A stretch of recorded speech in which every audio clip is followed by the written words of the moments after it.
How you doing today, folks? I've been working on a new chipper shredder I got, and I've been replacing the shredding blades. And you need to replace this bolt on the shredding blades, which is a 1 3/8 by 10 by 24. I believe it's called an internal hex head socket cap screw or something to that effect. So this should be 1 3/8, but the only size I can find at the local hardware store is 1 1/2. So what I want to do is just show you how to cut a bolt and make your own custom size bolt. We're going to go ahead and put our screw in the vise, and we're going to lock it down very well. But we're going to be very careful not to clamp on the threads of the screw. This is a Nylock bolt. It's got a nylon insert, so it's like a lock nut. So we're going to thread that on, and I've been using the same one so it's not getting stuck. But it's best if you use an older bolt to put on so you don't screw up a new one. For a lock nut, I guess you should use an older bolt. If you're just doing a regular bolt, it doesn't really matter. Then we're just going to hold on our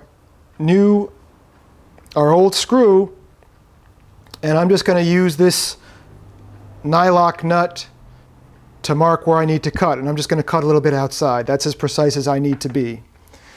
Then we'll go ahead and just put a couple drops of oil on there, and we'll go ahead and cut this with our hacksaw.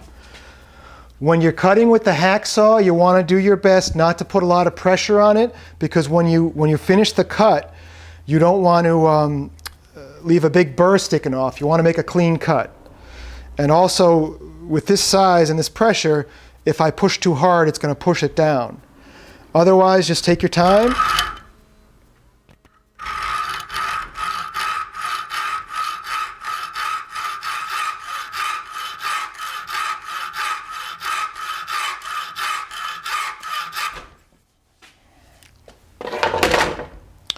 Try not to whack your hand into the vise when you're making the cut. I put the vise on different for the better angle.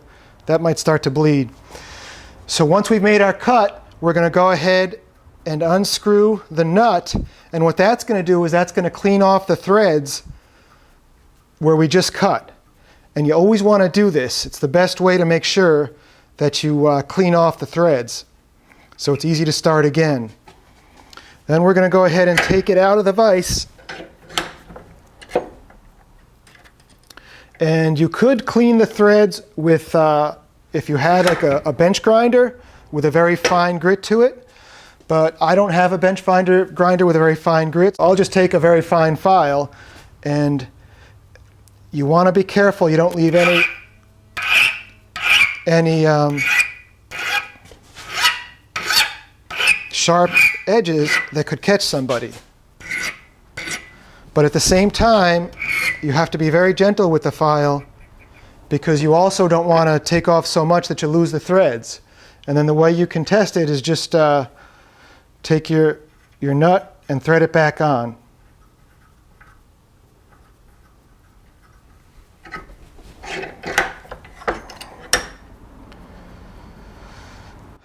So that should pretty much do it. So if you take a look here, this is the bolt we just made, and then this is the bolt I took off the machine. And it really is that simple. And you know, when I was younger, there were a few times that I tried to put the metal end in first, and it's not going to fit. So if you're trying to get the grease in someday and going nuts trying to get it in, you actually want to put the end without the cap into the gun first.